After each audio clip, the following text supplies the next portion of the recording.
এখন বক্তব্য রাখবেন মাননীয় সংসদ সদস্য খুরশেদ আলম রানা। আপনার সময় 3 মিনিট। ধন্যবাদ মাননীয় স্পিকার, এই মহান সংসদে আমাকে কথা বলার সুযোগ করে দেওয়ার জন্য। মাননীয় স্পিকার, আমি বলতে চাই বর্তমান সময়ে সমাজের কিছু মরণবেদী বিষয়বস্তু নিয়ে। ডিজিটাল বাংলাদেশের তরুণ তরুণীরা আজ মাদকাসক্তি ও অনলাইন জুয়ার কবলে পড়ে ধ্বংসের দিকে এগিয়ে যাচ্ছে, যা ভবিষ্যতে দেশ ও জাতির জন্য হুমকি স্বরূপ।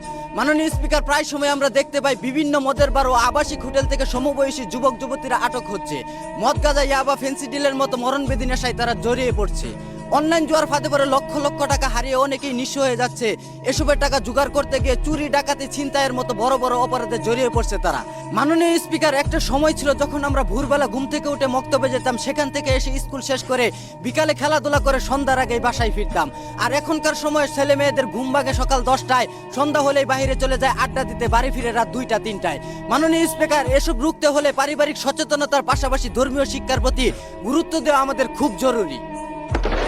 মাননীয় স্পিকার, আমি আরো বলতে চাই, বর্তমানে শিক্ষা প্রতিষ্ঠানে রাজনীতি থাকায় ছাত্রছাত্রীরা পড়াশোনা বাদ দিয়ে নেতাদের পিছনে ছোটাছুটি করছে।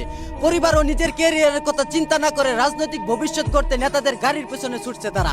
কিন্তু দিন শেষে দেখা যাচ্ছে নেতার ছেলে নেতাই হচ্ছে, আর কর্মীরা সারা জীবন কর্মী থেকে যাচ্ছে।